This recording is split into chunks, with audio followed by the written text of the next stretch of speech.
C'est la plus petite des entreprises, à côté d'énormes monstres que nous recevons ici sur le plateau de l'usine extraordinaire, sur l'esplanade du Mucem, sur le J4. Bonjour Jean-Pierre Joubert. Bonjour. Vous êtes le co-gérant depuis 38 ans de D3E, qui est une aventure industrielle extraordinaire, hein, puisqu'il ne faut pas avoir peur des mots, ici on est là pour parler d'extraordinaire. Expliquez-nous, alors D3E, ça veut dire Delta Électronique, Électricité, Études, c'est bien ça? C'est ça. Vous êtes basé dans le coin, hein, de manière générale, c'est une entreprise, oui. Une PME, PMI régionale. C'est une PME du 04, c'est une entreprise Manoskin qui est basée dont l'établissement principal est basé à Saint-Paul-et-Durance. Alors vous avez une histoire qui est assez remarquable, puisque vous êtes depuis toujours dans le sillage de grands groupes en même temps, et vous avez réussi à vous développer autour de qui? Autour du CEA, puisque notre entreprise est née sur le centre de Cadarache. Hein, notre fondateur, M. Richaud, a créé cette entreprise dans les années 80, mais il y travaillait depuis la construction dans les années 60, au travers d'un groupe qui s'appelait Alpha Merlin. Et vous faisiez quoi donc depuis ces 38 ans, depuis 40 ans? Essentiellement de l'installation électrique dans des postes et de la télésurveillance, qui étaient nos deux métiers d'origine. C'est-à-dire que vous n'êtes pas dans l'industrie lourde, hein, mais vous êtes quelque part dans pas dans des niches de l'industrie, mais des niches qui sont quand même indispensables, quoi qu'il arrive. Oui, tout à fait. Alors, qu'est-ce que vous faites également? Vous faites donc de l'installation électrique et de la télésurveillance, c'est ça? De la télésurveillance, c'est les deux métiers de base de D3E. Et dans les années 90, avec l'arrivée de Cogema, aujourd'hui Orano sur Cadarache, on a été sollicité pour de l'automatisme. Et parallèlement à ça, les usines de Lafarge, les tuileries de Marseille, de la Méditerranée, faisaient du revamping de tous leurs automates, et on a démarré l'automatisme à cette période-là. Donc c'est un métier qui a largement évolué, en particulier dont le progrès technique s'est accéléré. Oui, tout à fait, et ces dernières années encore, là, avec EDF, qui a lancé la rénovation de l'hydraulique, on a continué dans ce métier d'automatisme. Donc vous évoluez sans cesse. Est-ce que vous êtes venu montrer un petit peu ici, quelque part, pourquoi vous êtes ici à l'usine extraordinaire? Pour montrer qu'il y a des gros, puis il y a aussi des petits qui arrivent à fonctionner, à exister. Tout à fait, parce que déjà, notre client EDF nous a sollicité, l'UMM aussi, et c'est des gens qui nous font grandir, hein. C'est des gens qui pratiquent de la vraie RSE. Qui nous accompagnent. Alors RSE, dites-nous pour le grand public, parce qu'on ne connaît pas forcément tout ce que c'est le RSE. Ça veut dire quoi? C'est la responsabilité sociétale des entreprises. Et oui, ça veut dire qu'on est responsable quand même. Hein. Voilà. On a un vrai projet, mais qu'on suit aussi ses sous-traitants, c'est ça, hein? C'est ça, et il y a un suivi des sous-traitants qui nous fait évoluer chez EDF, et c'est pour ça qu'on a voulu leur répondre présent, et à lui-même qui... Vous êtes à l'ombre de grands groupes, mais vous y êtes bien. Oui, on est né dans ce monde-là. Alors, le recrutement, parce qu'on a vu votre stand, ça grouille de jeunes gens en particulier. Quel type de formation il faut avoir pour venir travailler chez vous?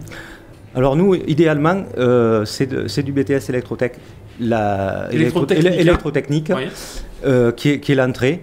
On les prend en alternance et on les fait évoluer sur des postes, sur des formations d'ingénieurs en alternance. Comme ça, ils arrivent à faire 5 ans chez nous. Et ils évoluent soit vers du bureau d'études, soit vers de la programmation d'automates, soit vers des postes de chargé d'affaires. Donc BTS, on rentre juste après le bac, hein, c'est ça? Il faut avoir fait un bac particulier ou pas du tout? Soit un bac pro pour les meilleurs qui se réorientent, soit des bacs techniques. L'alternance, c'est un peu la clé de voûte de votre édifice, hein. Ça n'a pas de prix, j'imagine, l'alternance. Chez nous, c'est en train de payer. Ouais. D'ailleurs, si vous voyez notre stand, il y a une moyenne d'âge de moins de 30 ans. Ils sont tous sur leur spécialité. Il y a fibre optique, il y a courant faible, il y a l'automatisme. Tous les métiers qu'on fait sont représentés, et ils se sont éclatés à faire ce stand. Est-ce que, comme la majeure partie des industriels qu'on rencontre, vous avez des difficultés à recruter, ou est-ce que tout va bien pour vous? Si on est là, c'est qu'on a des difficultés à recruter. Ah, aussi quand même, hein. On a des difficultés à recruter. Quel message on peut faire passer, en fait, hein? Il faut des événements comme aujourd'hui, c'est super, parce que ça va leur montrer ce qu'on fait, ça va leur montrer que l'usine et l'industrie, il y a des métiers intéressants à faire. Et nous, si on est là, c'est pour montrer qu'il n'y a pas que la haute technologie, il y a aussi encore beaucoup de l'humain pour arriver à l'intelligence artificielle et à ces métiers-là. Alors quand on a préparé cette émission, on m'avait parlé de management participatif. Alors je me suis dit, qu'est-ce que ça veut dire? Il n'y a plus de chef, il n'y a plus de patron, chacun fait un peu ce qu'il veut? Non, c'est pas ça du tout. Non, c'est que quand on est au contact de ces nouvelles générations, on se rend compte qu'ils ne fonctionnent... Les jeunes, là, voilà, ils ne fonctionnent plus comme la génération d'avant. C'est plus vertical comme avant. Nous, on était vertical.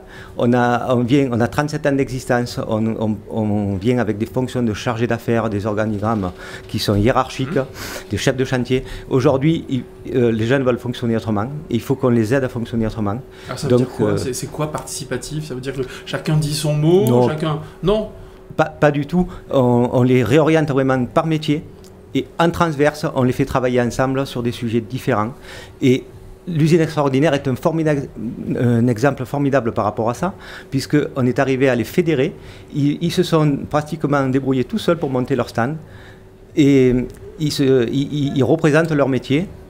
Il y a une responsabilité supplémentaire quelque part, une responsabilisation supplémentaire du salarié qui fait que c'est un deal gagnant-gagnant finalement. Tout à fait. Ils ont été responsables de monter le stand et d'organiser au travers d'une jeune fille qu'on a pris en master marketing, qu'on vient d'embaucher, et elle a coordonné ses collègues. Une belle aventure industrielle, même si elle est petite et qui dure en tout cas depuis combien d'années, vous disiez? 37 ans. 37 ans, effectivement. Merci beaucoup à vous, Jean-Pierre Joubert, co-gérant de D3E, qui était sur le plateau de l'usine extraordinaire. Vous avez du travail aujourd'hui, c'est une journée pour les familles, ils en ont à recevoir beaucoup, j'imagine. Merci beaucoup. Merci de votre disponibilité. Merci.